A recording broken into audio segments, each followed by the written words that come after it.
moi, je voudrais proposer, Monsieur le Président, que nous établissions un barème de sanctions pour les chefs d'État qui ne répondent pas présents à l'appel, faisant en sorte que, par un ensemble de points de bonne conduite, ceux qui viennent régulièrement, comme nous, par exemple, puissent être soutenus dans certains de leurs efforts.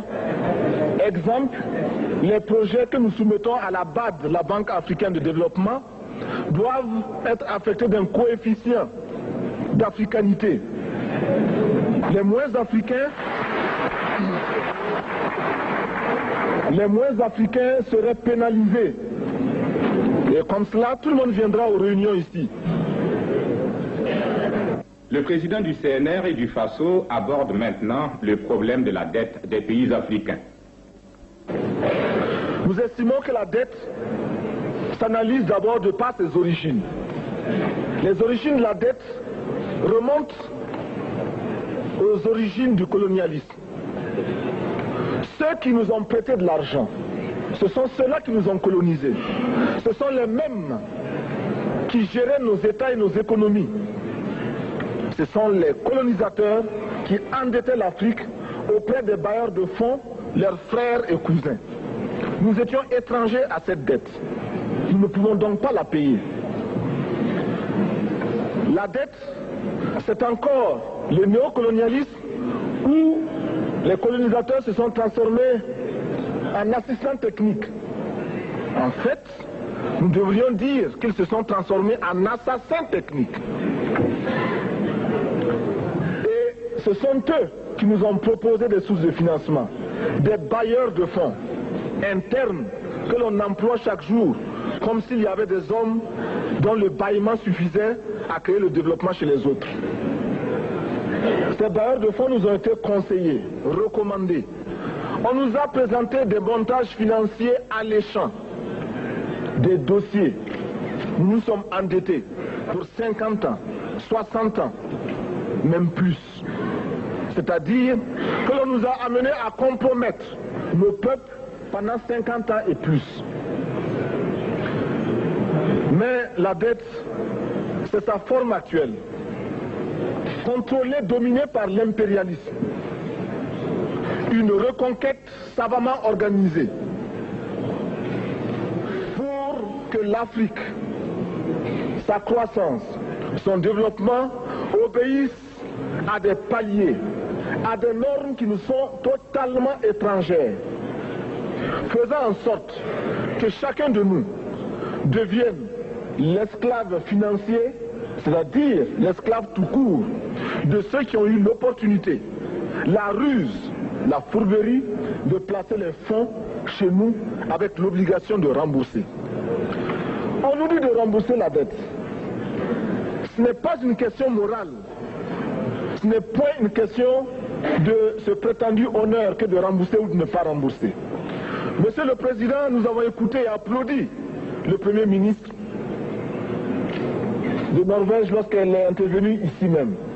Elle a dit, elle qui est européenne, que toute la dette ne peut pas être remboursée. La dette ne peut pas être remboursée. La dette ne peut pas être remboursée parce que, d'abord, si nous ne payons pas, nos bailleurs de fonds ne mourront pas. Soyons-en sûrs. Par contre, si nous payons, c'est nous qui allons mourir. Soyons-en sûrs également.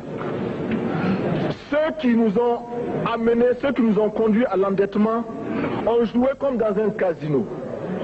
Tant qu'ils gagnaient, il n'y avait pas de débat. Maintenant qu'ils ont perdu au jeu, ils nous exigent le remboursement. Et l'on parle de crise. Non, Monsieur le Président, ils ont joué, ils ont perdu, c'est la règle du jeu. La vie continue.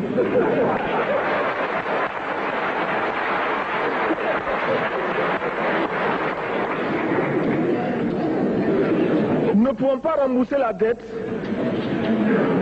parce que nous n'avons pas de quoi payer. Nous ne pouvons pas rembourser la dette parce que nous ne sommes pas responsables de la dette. Nous ne pouvons pas payer la dette parce qu'au contraire les autres nous doivent ce que les plus grandes richesses ne pourront jamais payer, c'est-à-dire la dette de sang. C'est notre sang qui a été versé. On parle du plan Marshall qui a refait l'Europe économique, mais on ne parle jamais du plan africain qui a permis à l'Europe de faire face aux hordes hitlériennes lorsque leur économie était menacée, leur stabilité était menacée. Qui a sauvé l'Europe? C'est l'Afrique. On en parle très peu. On en parle si peu que nous ne pouvons pas, nous, être complices de ce silence ingrat. Si les autres ne peuvent pas chanter nos louanges, nous avons au moins le devoir de dire que nos pères furent courageux et que nos anciens combattants ont sauvé l'Europe et finalement ont permis au monde de se débarrasser du nazisme. La dette, c'est aussi la conséquence des affrontements. Et lorsque l'on nous parle aujourd'hui de crise économique, l'on oublie de nous dire que la crise n'est pas venue de façon subite. La crise existe de tout temps. Et elle ira en s'aggravant chaque fois que les masses populaires seront de plus en plus conscientes de leurs droits face aux exploiteurs. Il y a crise aujourd'hui parce que les masses refusent que les richesses soient concentrées entre les mains de quelques individus. Il y a crise parce que quelques individus déposent dans des banques à l'étranger des sommes colossales qui suffiraient à développer l'Afrique. Il y a crise parce que face à ces richesses individuelles que l'on peut nommer, les masses populaires refusent de vivre dans les ghettos, dans les bas quartiers. Il y a crise parce que les peuples partout refusent d'être dans Soweto face à Johannesburg. Il y a donc lutte et l'exacerbation de cette lutte amène les tenants du pouvoir financier à s'inquiéter. On nous demande aujourd'hui d'être complices de la recherche d'un équilibre. Équilibre en faveur des tenants du pouvoir financier, équilibre au détriment de nos masses populaires. Non, nous ne pouvons pas être complices. Non, nous ne pouvons pas accompagner ceux qui sucent le sang de nos peuples et qui vivent la sueur de nos peuples. Nous ne pouvons pas les accompagner dans leur démarche assassine. Monsieur le Président, nous entendons parler de clubs. Club de Rome, club de Paris, club de partout. Nous entendons parler du groupe des 5, du groupe des 7, du groupe des 10, peut-être du groupe des 100, et que sais-je encore. Il est normal que nous créions notre club et notre groupe. Faisons en sorte que dès aujourd'hui, Addis Abeba devienne également le siège, le centre d'où partira le souffle nouveau, le club d'Addis Abeba. Nous avons le devoir aujourd'hui de créer le front uni d'Addis Abeba contre cette façon que nous pourrons dire aux autres. En refusant de payer la dette, nous ne venons pas dans une démarche belliqueuse. Au contraire, c'est dans une démarche fraternelle pour dire ce qui est. Du reste, les masses populaires en Europe ne sont pas opposées aux masses populaires en Afrique. Mais ceux qui veulent exploiter l'Afrique, ce sont les mêmes qui exploitent l'Europe. Nous avons un ennemi commun. Donc, notre club, parti d'Addis Abeba, devra également dire aux uns et aux autres que la dette ne saurait être payée. Et quand nous disons que la dette ne saurait être payée, ce n'est point que nous sommes contre la morale, la dignité, le respect de la parole. Parce que nous estimons que nous n'avons pas la même morale que les autres. Entre le riche et le pauvre, il n'y a pas la même morale. La Bible, le Coran, ne peut pas servir de la même manière celui qui exploite le peuple et celui qui est exploité. Il faudra alors qu'il y ait 2 éditions de la Bible et 2 éditions du Coran.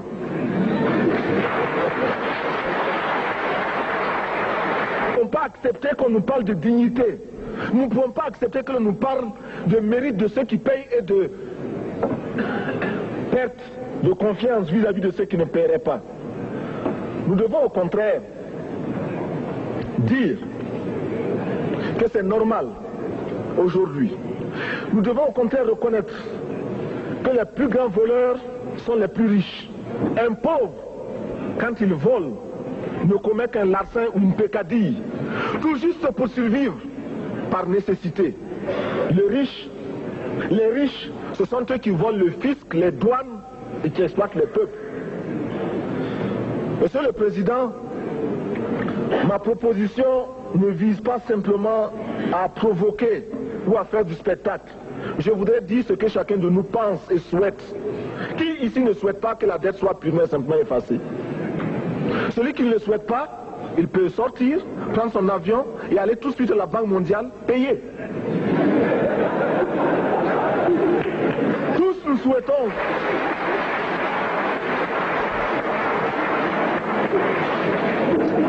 ma proposition n'est pas non plus, je ne voudrais pas que l'on prenne la proposition du Burkina Faso comme celle qui viendrait de la part de jeunes sans maturité, sans expérience. Je ne voudrais pas non plus que l'on pense qu'il n'y a que les révolutionnaires à parler de cette façon. Je voudrais que l'on admette que c'est simplement l'objectivité et l'obligation.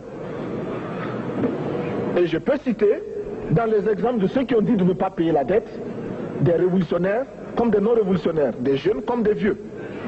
Je citerai par exemple, Fidel Castro a déjà dit de ne pas payer. Il n'a pas mon âge, même s'il est révolutionnaire. Mais je pourrais citer également François Mitterrand, qui a dit que les pays africains ne peuvent pas payer, les pays pauvres ne peuvent pas. Je pourrais citer Madame le Premier ministre.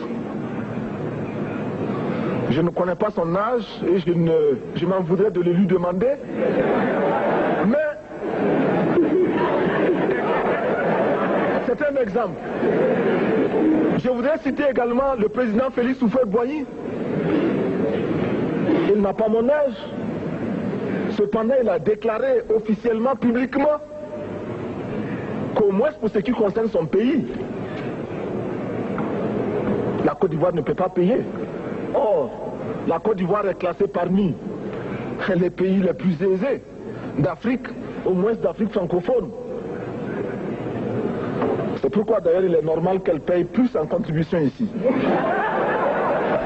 Mais, Monsieur le Président, ce n'est donc pas de la provocation. Je voudrais que très sagement, vous nous offriez des solutions. Je voudrais que notre conférence adopte la nécessité de dire clairement que nous ne pouvons pas payer la dette. Non pas dans un esprit belliqueux, belliciste. Ceci pour éviter que nous n'allions individuellement nous faire assassiner. Si le Burkina Faso tout seul refuse de payer la dette, je ne serai pas là à la prochaine conférence. Par contre, avec le soutien de tous, dont j'ai besoin,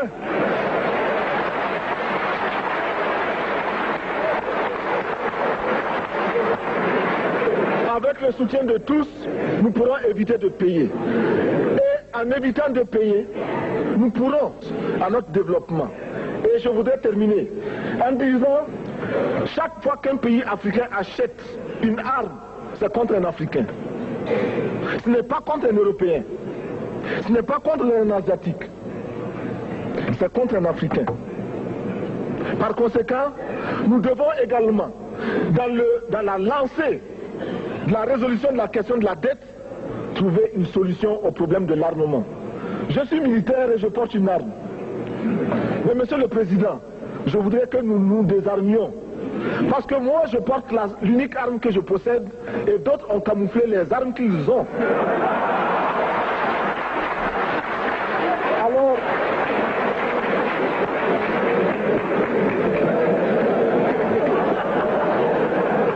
Alors, chers frères, avec le soutien de tous, nous pourrons faire la paix chez nous. Nous pourrons également utiliser ces immenses potentialités pour développer l'Afrique, parce que notre sous-sol sont riches. Nous avons suffisamment de bras et nous avons un marché immense, très vaste, du nord au sud, de l'est à l'ouest. Nous avons suffisamment de capacités intellectuelles pour créer, ou tout au moins prendre la technologie et la science partout où nous pourrons les trouver. Monsieur le Président, faisons en sorte que nous mettions au point ce front uni d'Addis Abeba contre la dette. Faisons en sorte que ce soit à partir d'Addis Abeba que nous décidions de limiter la course aux armements entre pays faibles et pauvres. Les gourdins et les coutelas que nous achetons sont inutiles. Faisons en sorte également que le marché africain soit le marché des Africains. Produire en Afrique, transformer en Afrique et consommer en Afrique. Produisons ce dont nous avons besoin et consommons ce que nous produisons au lieu d'importer. Le Burkina Faso est venu vous exposer ici la cotonnade produite au Burkina Faso, tissée au Burkina Faso, cousue au Burkina Faso pour habiller les Burkinabés. Ma délégation et moi-même, nous sommes habillés par nos tisserands, nos paysans. Il n'y a pas un seul fil qui vienne de l'Europe ou de l'Amérique. Je ne fais pas un défilé de mode, mais je voudrais simplement dire que nous devons accepter de vivre africain. C'est la seule façon de vivre libre et de vivre digne. Je vous remercie, Monsieur le Président. La patrie ou la mort, nous vaincrons.